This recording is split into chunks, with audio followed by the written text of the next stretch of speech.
place we don't know how to read what is Telangana. So let's quickly shift focus, ladies and gentlemen, and talk about Telangana. Let's quickly bring the beautiful matrix curtain in, and let's look at what Alexa has to say on the multipolar polls in Telangana. This has stumped a lot of people. Many thought that the BRS will be able to buck anti-incumbency because of the popularity that KCR, KTR and K Kavita have.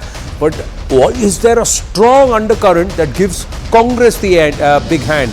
And although BJP seems to have made some gains in terms of seat share, AIMIM losing traction there in terms of seat share. As per the mega poll of polls, has the BJP lost a golden opportunity to emerge as a principal opposition, especially after the Hyderabad civic polls? The results will decide how we deliberate, but so far as we look at the poll of polls, does it look like this could be another south of the Vindhyas big ticket for the Congress party to push a revival story, a resurgence story? If they retain Chhattisgarh, take Telangana, it's 2-2 out of the big four states. How does that mean, and what does that work? Let's just quickly deep dive with Zaka and then to Rahul and bring up the vote share numbers, because that's easier to predict for an exit pollster, not so much the seats. The vote share to seat share conversion is a very a game fraught with risk. But in the vote share, the ones who are predicting a big Congress victory are giving a big vote share difference between Congress and BRS. This is a 6% vote difference. This again, Axis My India, is again a 6% vote difference. If Congress has to win this state, it needs this kind of a vote share difference, because if it is a 38-39 or a 42-43, then Congress will not win this state. Because, and we've talked about this, the whole Hyderabad problem, the 20 seats in Hyderabad, where the Congress in the last two elections has only won one, and the BRS and the MIM have won a bulk of it, anywhere between 15 to 17. So the Congress is starting inherently with a disadvantage of 20 seats. So it's basically fighting 100 seats, and to win 100, I mean, if 60 is the halfway mark, you need to win 6 out of 10 seats that you're fighting. That is a fairly big number. You can only win 6 out of 10 if the vote share difference is 6%, 5% plus. Otherwise, you're not going to win that state. So I would tend to imagine that if the Congress is winning the state, as most of the exit pollsters are saying, then the vote share has to be in excess of 4, 5, 6%.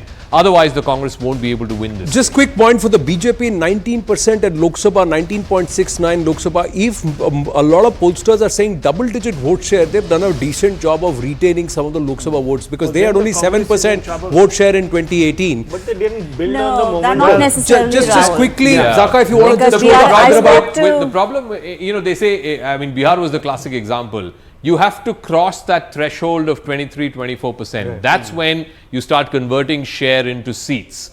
At 14, 15, 20%, you're not converting share into seats. No, I'm looking at it from the Lok Sabha point of view. Who are you hitting? No, from the Lok Sabha point of view. If you're saying that the Congress needs to cover, 10 to 12%, then there's a problem. From the Lok Sabha point of view, if the BJP moved from 7 to 19.69 to move from 14 to 28-29% vote share means conversion of seats in Telangana for the Lok Sabha. That's where I'm trying to come from the BJP's point of view. BRS Congress is a very interesting conversation, so please take it forward. As far as Hyderabad is concerned, you have the Hyderabad on the wall also, so then Rahul, you can lead this once he calls up Hyderabad. And correct me if I'm wrong, what I don't understand really is what is the Congress actually promising? So is this going to be an election where there is a negative incumbency vote, or is the Congress actually winning this state? I think that's the fundamental question we have to ask ourselves, because what the Congress is promising exactly what KCR has done, except for a few more percentages on certain things. So I'm really not understanding why the voter, just academic question, why the voter would go for the Congress when it's basically promising the same incentives. But it's a completely different set of people. You see, when you are in a political system, there are relationships between the people and their representative, etc. You find in anti-incumbency a lot of local arrogance, arrogance shown by the local leader, or the inability to reach the leader to express your issues. That becomes a huge issue. So you say, okay, just remove them. MLAs, right? Yeah, so they just want that, we'll just vote this guy out. The next guy will probably listen to us. Number two, I don't think KCR has been able to manage expectations extremely well. There are a lot of good programs, welfare programs, dole programs that were done by this BRS government, some of which have been emulated by the central government, especially after the 2018 elections. But even now there is rural distress, there's unemployment, and from what I heard from BRS people, they were very confident about their election management. And but they said that they were worried about the fact that voting percentages in urban areas were low and voting percentages in rural areas where they faced anti-incumbency, the heat of it, have been quite high. Right. I want to add something to what Nistula is saying. In Telangana, one of the reasons why the BJP became big or became the challenger until recently and now is not, was because see, what Nistula is saying is that when a party is in power for so long, the BJP attracted a snowball effect of people, not for ideological reasons, but because it was the one party that was seen to be able to beat the TRS. The moment the BJP is not looking like a challenger, all of those people have shifted to the Congress. Yeah. The Congress is now looking like a challenger. Who is best placed to defeat the incumbent? That's the coalition of those who've been so in kept out of such the a scenario, Absolutely. is this the biggest opportunity lost for the BJP, especially after the Hyderabad civic polls, to consolidate itself as perhaps the principal alternative to the BRS? Is this a big lesson saying that you could not get your state leadership right, you had problems there, and a place where you could have actually gained ground because of the Hindutva element also, you've not been able to do it? 19 to 14 is not, you may say, credible, but you should have gone from 19 at Lok Sabha to about 30% at the Vidhan Sabha to actually pull look at this. 2019, they got what, 4 seats? They got 4 MPs. Then there was this unfortunate but something that usually BJP gains from the Bhansa riots, communal violence. It happened in 2008, again in 2021.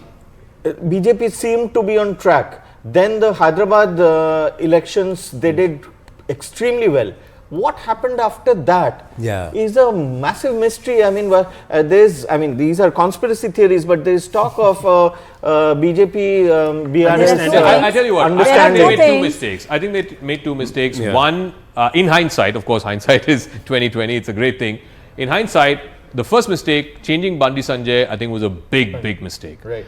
You change Bandi Sanjay, you bring in a Reddy state president, and then the BJP says, oh, we'll make a backward the chief minister. That was completely mixed messaging.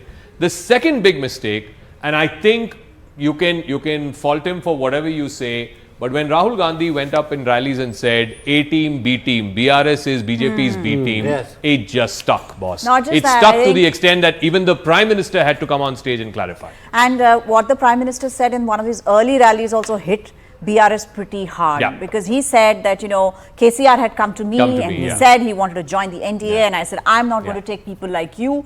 That gave a message to the minority community, which is a significant But there's also a voter for them, saying that, look, this guy is not reliable anymore, let's just move to the Congress. I agree with you 100%. I think those 2 things really changed. And that X factor was a late X factor. Many people say that the blame for stopping the payout in the Raitu Bandhu scheme could actually affect the Congress. That could, yes. And both the BJP, I don't know, the election commission was very quick on the draw there.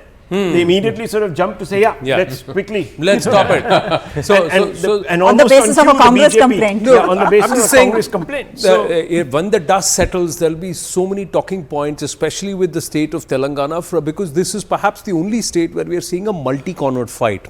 We are seeing so many more parties in the fray who've got some bite to the the entire aspect to the pie itself. One thing we haven't seen, Anand, in that state is widespread agitations. Except once when all the bureaucrats came out, the central government bureaucrats saying that we want the OPS, the old pension scheme. Correct. Remember when they came and they laid siege to the Raj Bhavan, etc. And then of course KCR had to sort of come out and say, okay, we look at it, this, that, the other. But they have said that whoever promises us that OPS, we'll vote for them. We'll vote for them. Now bureaucrats, how big they are, a number, and what is the influence they can wield, we'll park it there.